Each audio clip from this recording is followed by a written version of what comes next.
बिस्मिल्लाहिर्रहमानिर्रहीम रब्बि इश्रह ली सदरी वयस्सिर ली अमरी वाहलुल उक़दतम मिन लिसानी यफ़क़हू क़ौली। अस्सलामु अलैकुम वरहमतुल्लाहि वबरकातुहू। उम्मीद करता हूँ आप सब खैरियत से होंगे, अपने घरों में खुश होंगे, महफूज होंगे। अल्लाह ताला आपको सलामत रखे, अल्लाह ताला आपको खुश रखे, अल्लाह ताला आपको कामयाबी कामयाबी से नवाजे। चलते हैं आज के लेक्चर की तरफ। Stationery waves in stress string को आज डिस्कस करेंगे हम इंशाल्लाह। और इस टॉपिक को डिस्कस करते हैं कि बेसिक इसमें हमें क्या नॉलेज मिलता है। Stationery waves in stress string का जो मेन पॉइंट शुरू होता है उसको, इनमें से दो चीजें याद रखिएगा बस। एक नोड और एक एंटी नोड को जो वेरिएशन रेज में आप लोग पढ़ चुके होंगे पीछे, उस टॉपिक को याद रखिएगा कि उसमें हमने नोड और एंटी नोड पढ़ा था। और ये भी याद रखिएगा कि एक नोड से दूसरे नोड तक का डिस्टेंस λ/2 होता है, और इसी तरह एक एंटी नोड से दूसरे एंटी नोड तक का डिस्टेंस λ/2 होता है। लेकिन एक नोड से दूसरे एंटी नोड तक का distance that is equal to λ/4, जो कि next lecture stress in air columns वाले में हमारे पास हेल्प आउट करेगा हमें। चलते हैं stationery waves in stress string को डिस्कस करते हैं। फर्ज कर लेते हैं हमारे पास एक स्ट्रिंग है स्टेशनरी, क्योंकि हमें पता है स्टेशनरी वेव्स में फ्रीक्वेंसी सेम होती है लेकिन डायरेक्शन ऑपोजिट होती है वेव की। अगर इस वेव को, एक स्ट्रिंग को जो कि स्ट्रेच करता हूं, इसको मैं स्ट्रेच करके इसको मैं यहां से इसकी मीन पोजीशन डिस्प्लेस करता हूं। जब इसकी मीन पोजीशन इसको डिस्प्लेस करूंगा तो ये एक लूप क्रिएट करेगी इस तरह का, इस तरह ये इस तरह एक लूप क्रिएट कर देगी। वेव प्रोड्यूस होकर इस तरह जाएगी और देन ऑपोजिट डायरेक्शन में वापस आएगी। तो ये बॉडी इस तरह वाइब्रेट कर रही होगी अपने इस एम्पलीट्यूड पे, जिसको हम डिस्प्लेसमेंट कह सकते हैं बेसिकली। ठीक है, ये आपके पास एक stationery waves in stress string का प्रोसेस हो रहा होता है। अगर इस लूप की, जो कि एक लूप है, इसकी मैं लेंथ निकालना चाहूँ, अच्छा उससे पहले कुछ पॉइंट जो यहाँ पे जिक्र करना चाहूंगा मैं कि ये पॉइंट्स, ये जो पॉइंट्स हमारे पास होते हैं, ये पॉइंट्स, इनको हम कहते हैं that are known as node, और ये points that are known as anti node. अच्छा, एक और बात, नोड और एंटी नोड में क्या फर्क होता है। नोड जो है बेसिकली वेव्स की एनर्जी को ट्रांसफॉर्मेशन से रोकते हैं। देखें यहां तक ये नोड है, ये नोड है, यहां से आगे इस वेव की एनर्जी ट्रांसफर नहीं हो सकती। और एंटी नोड क्या होता है कि जहां पे एनर्जी को ट्रांसफर करने के लिए फुल रिलैक्सेशन मिल रही होती है। तो वेव्स में जहां पे एंटी नोड आपके पास आता है, वहां पे वेव्स की एनर्जी फुल ट्रांसफर हो रही होती है, और जहां पे नोड आता है वहां से एनर्जी ट्रांसफॉर्मेशन उसकी रुक जाती है बेसिकली। ठीक है, तो यहां तक ये बात याद रखें। अगर इस L1 के लिए मैं लेंथ फाइंड आउट करना चाहूँ, लेंथ 1 फाइंड आउट करना चाहूँ, दैट इज इक्वल्स टू, अब मैंने जैसे स्टार्टिंग में अर्लियर आपको कहा था कि भाई लेंथ जो आपके पास एक नोड से दूसरे नोड तक की है, दैट इज λ/2। तो ये हमारे पास λ1 आ जाएगी, λ1/2 L1 के लिए। ठीक है, फिर इसके बाद अगर मेरे पास फर्ज कर लेते हैं लूप हो दो, मींस कि आपके पास जो वेव बन रही है वो इस तरह बन रही है, दो लूप्स आ रहे हैं उसमें। दो लूप्स का मतलब है जिसमें तीन नोड्स हैं और दो एंटी नोड्स हैं। ठीक है, देखें यहाँ पे जहां पे मैक्सिमम डिस्प्लेसमेंट है इनके दरमियान, वो एंटी नोड है आपके पास, और जहां से एनर्जी ट्रांसफॉर्मेशन रुकी हुई है वहां पे आपके पास नोड होता है। तो सेकंड लूप में या सेकंड हार्मोनिक इसको कह सकते हैं, इसको मैं कह सकता हूँ फर्स्ट हार्मोनिक, क्योंकि ये सिर्फ एक लूप क्रिएट करेगी। ठीक है, और इसको मैं कह सकता हूँ सेकंड हार्मोनिक, क्योंकि ये आपके पास सिर्फ और सिर्फ दो लूप क्रिएट करेगी।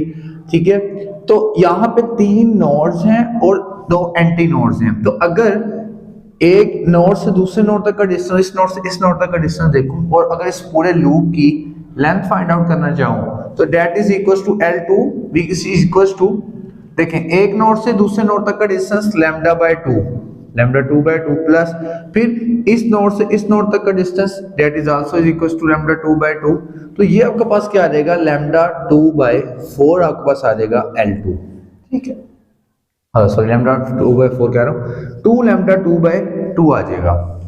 अगर आपके पास वेव है थर्ड हार्मोनिक भी है, थर्ड हार्मोनिक का मतलब ये है कि उसमें आपके पास तीन लूप क्रिएट हो रहे हैं। अगर फर्स्ट कर लिया जाए, ये एक, ये दो, ये तीन, अब तीन लूप जिसमें क्रिएट हो रहे हैं, दैट इज, इसमें क्या है, 1 2 3 4 नोड आ रहे हैं, तीन एंटी नोड्स आपके पास आ रहे हैं। तो इसको मैं कह सकता हूँ थर्ड हार्मोनिक। थर्ड हार्मोनिक का मतलब है कि इसमें तीन लूप्स प्रोड्यूस हो रहे हैं।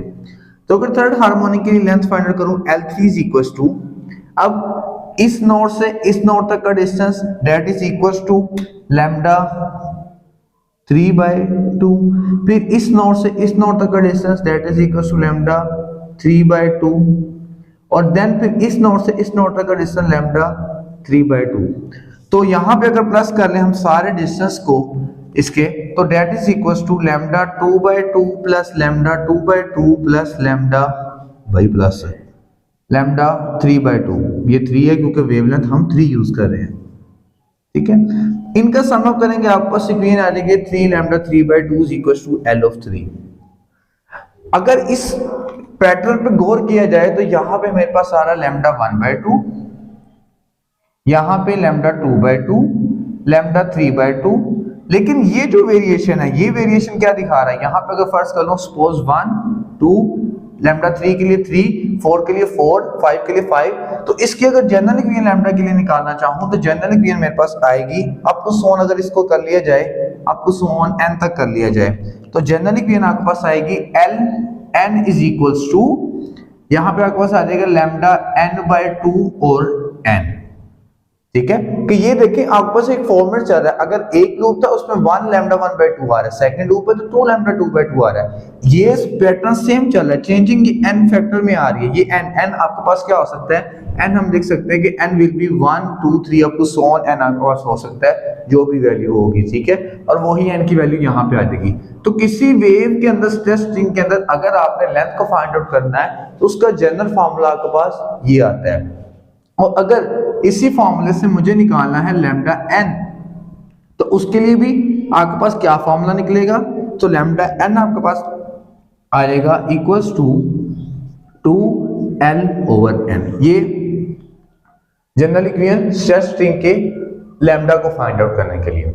अच्छा, यहां तक बात उम्मीद है कि आपको समझ आ चुकी होगी। इसके बाद मुझे निकालनी है कि इस वेव की फ्रीक्वेंसी कितनी है, ठीक है। तो फ्रीक्वेंसी के लिए, या अगर मैं कहूं कि मैंने स्पीड निकालनी है, चले फ्रीक्वेंसी की बात कर लेते हैं पहले। फ्रीक्वेंसी निकालनी है मुझे, इसके लिए इसको मैं सबको रेज अप कर रहा हूं, ठीक है, क्योंकि मुझे जनरल इक्वेशन इसकी याद होगी, मैं उसको उसके अकॉर्डिंग यहां से निकाल लूंगा। बाद में आपको दोबारा समझा देता हूं मैं इसको भी मैं रेज आउट कर रहा हूं सारे को, ठीक है। आपके पास बात आती है फ्रीक्वेंसी की।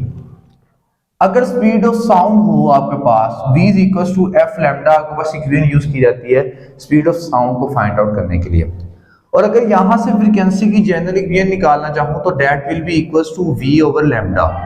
वो आपके पास इक्वेशन आएगी v बाय लैम्डा, के v को डिवाइड करते हैं आप लैम्डा से।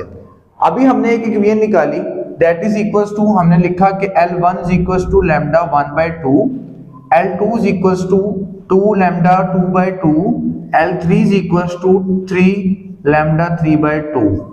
यहां से अगर मैं लैम्डा की वैल्यूज निकालकर हर लेंथ के लिए, हर वेव के लिए, हर हार्मोनिक ऑसिलेटर के लिए, फर्स्ट के लिए, सेकंड के लिए, थर्ड के लिए, अगर मैं फ्रीक्वेंसी निकालना चाहूं तो फ्रीक्वेंसी क्या आएगी मुझे वो देखना है यहाँ पे। ओके, यहां से मैं इस पोजीशन से लैम्डा 1 निकालता हूं, तो lambda 1 will be equals to 2L1 over 1। आपके पास लैम्डा 1 ये आएगा, ये 2 से जाके मल्टीप्लाई हो जाएगा, L1 ओवर L आ जाएगा, 1 आ जाएगा। ये 1 क्यों नहीं गया अभी आपको समझ आ जाएगी। यहां से लैम्डा 2 निकालता हूं अगर, तो that will be equals to 2L2 over 2। यहां से अगर लैम्डा 3 निकालता हूं मैं, तो ये 2 तरह के मल्टीप्लाई 2L3 ओवर 3 आपके पास लैम्डा आ रहा है, ठीक है। और इसी तरह जनरली क्यों अगर इसकी लैम्डा n लिखी जाए तो that is equals to 2L over n। कि 2 तो सबके साथ आ रहा है लेकिन चेंजिंग का आ रही है यहाँ पे L ओवर n आ रही है जनरली लैम्डा के लिए।